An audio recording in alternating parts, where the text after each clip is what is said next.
toothpaste, toothbrush, noodles, yun lang. Pagbayad ko aking nakita, isang dalagang nakadungaw sa bintana. Nagtulala ako, laglag ang puso ko, nalaglag din ang suka. Burger! Ay! Pati-pati ko. Tindahan ni Aling Nena, parang isang kwentong pampelikula.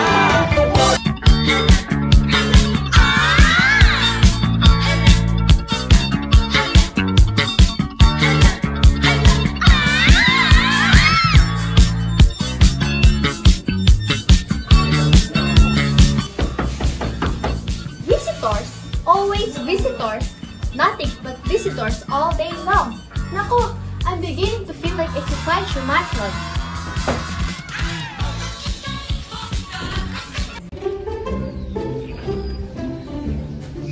Tony, I thought you were in the provinces. But is that you, Aling Atang? Of course, it's I, you foolish boy. Who do you think it was? Carmen Rosales?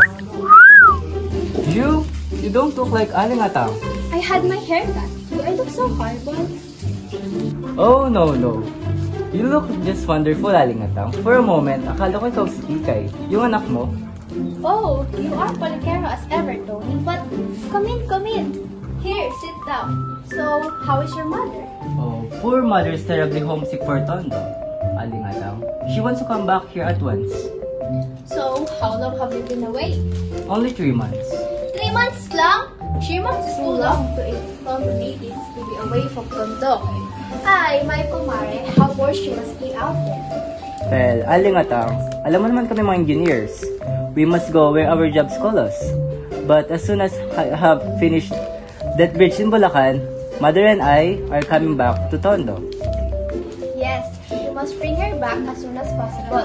We miss her whenever you play Panggigwe. Yes, Aling Atang. That is what she misses most of all.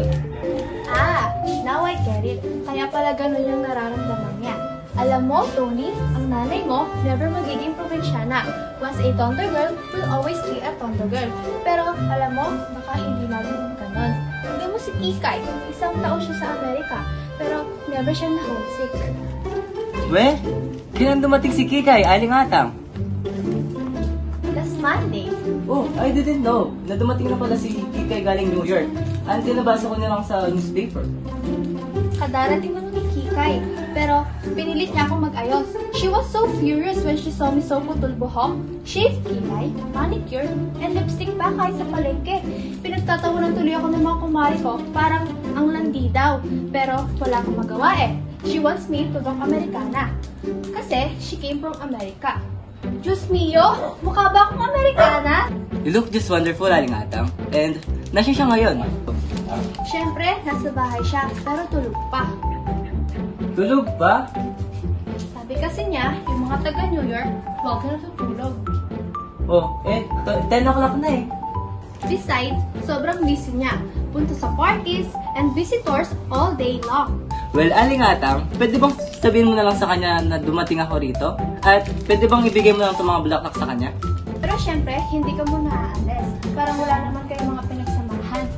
Oh, dyan ka muna. Tatawagin ko lang siya. Oh, Aling Atang, wag na. Pwede naman akong bumalik sa ibang araw. Oh, wag na. Dyan ka muna. I'm sure namimiss niya kayo mga kababata niya. Sayang pa naman yung mga bulaklak na dinala mo. Mukhang mamahalin. Wag na, Aling Atang. Besides, wag mo na akong tatawagin Aling Atang. Bakit hindi? Ayaw ni Kikay yung tinatawag akong Aling Atang. You must call me Miss Mendoza. Mrs. Mendoza? Oh, dyan ka muna. Tatawagin ko lang si Kikay.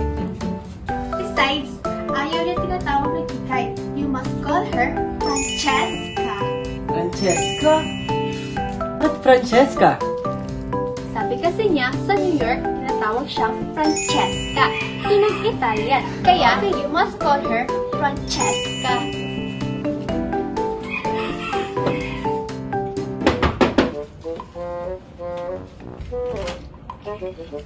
Tony! Totoy! You old son of your father! Big Carabao. Meron ba tayo dyan? Tinatanong mo ako niyan. Oy, daan-daan ka lang! Ikaw ang hinahanap ng mga pulis. Impossible. Alam mo ba? Make way for Tondo boys. Oh, sigarilyo. I thought you were in Bulacan, partner. Ako? Pumunta lang ako dito para kumustahin si Kikay.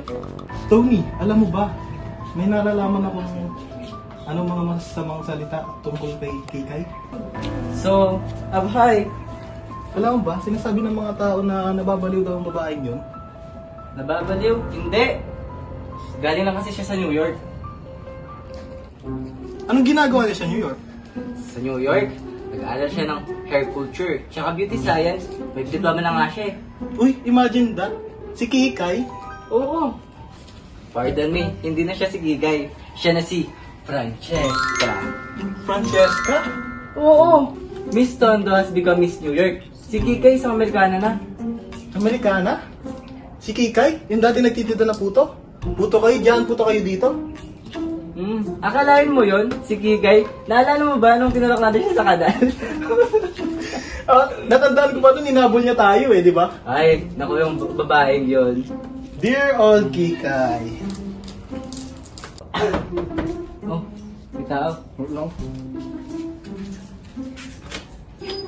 Nena, may og! At si Tony? Ano to? Reunion ng Kanto Boys? Ay, pumunta kami dito para balitaan ng galing sa Amerika.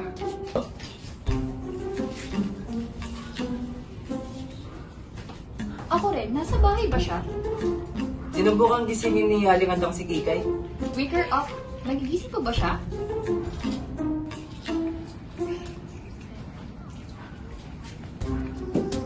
Gising na si Kikay. Good morning, Totoy. Good morning, Yena. Nag-good morning na ako sa inyo. Bakit ko na ako tinititigan? Aling Atang, ikaw ba yan? Good God! Dili sa aling atang? Totoy, hindi na siya si Aling Atang. Siya na si Miss Mendoza. Miss Mendoza? Tony, hindi ako ang gusto nun. Si Kikay. Nga pala, nagustuhan niya yung mga bulaklak na binigay mo. Maraming salamat daw. Naku, lagi niyo nga akong kinukurot nun eh. Pati si Kikay. Eh, nung bata ka naman kasi talaga, makulit ka. Lalo na tong si Totoy, laging umaakyat sa puno ng mangga. Do you still have that mango tree? Oo, nandyan pa. Come on, Nena. Let's steal some. Subukan nyo. Hahabulin ko kayo na mabilis at huhubaran ng pantalon. Pero, nakabelt na ako ngayon, Miss Mendoza.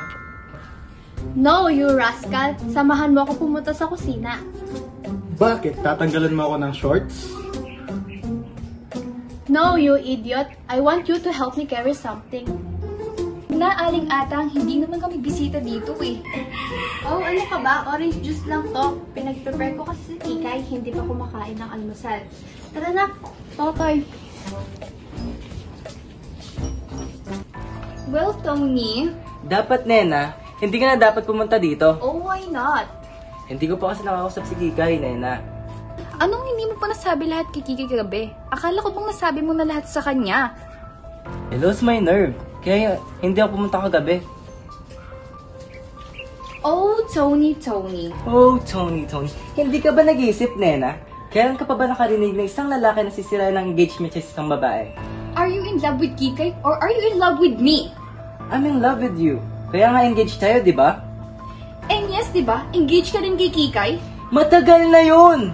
Oh.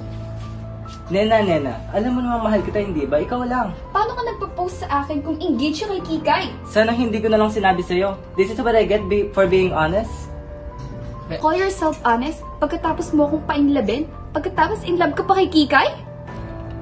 Akala ko kasi noon, hindi ko na mahal si Kikay.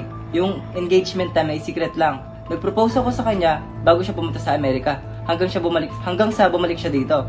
Pero, nagdaan ng ilang months, hindi niya na ako kinakausap. Hindi niya na sinasagot ang mga sulat ko. Kaya, I consider myself as a free man again. Propose to me? Yes! And ngayon gusto mong i-secret ang engagement na to? Oo, lalo na bumalik na si Kikay. Pero pagod na akong itago yung engagement na to. Pero Nena, bigyan mo ako ng chance para makusap si Kikay. And after that, I will announce our engagement. Please mo, naiinip na ako. Pero paano? Paano kakausapin si Kikay? Anong paano? Nandito ka. Nandito si Totoy. Anong gusto mong gawin ko? Sabihin ko sa lahat. Gusto mo, umalis kami ni Totoy? Wag na. Give me a chance to talk with Kikay. I will take her food. That's good. Just leave it to me. O, puto kayo dyan. Puto kayo dito. Bili na po kayo.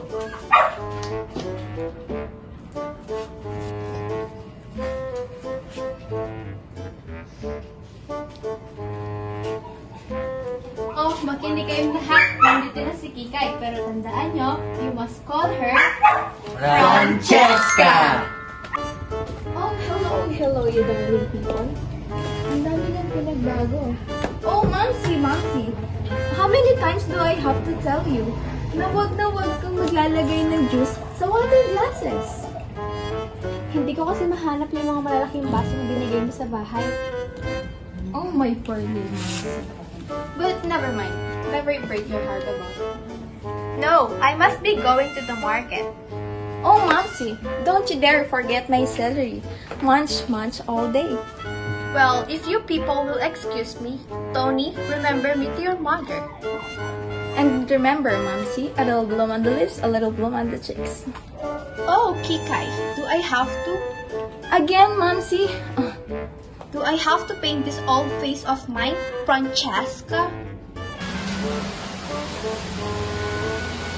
Tell us about New York. New York, kasama ko. How long did you stay there? 10 months, 4 days, 7 hours, and 21 minutes. And she's still there. In her dreams. In her dreams.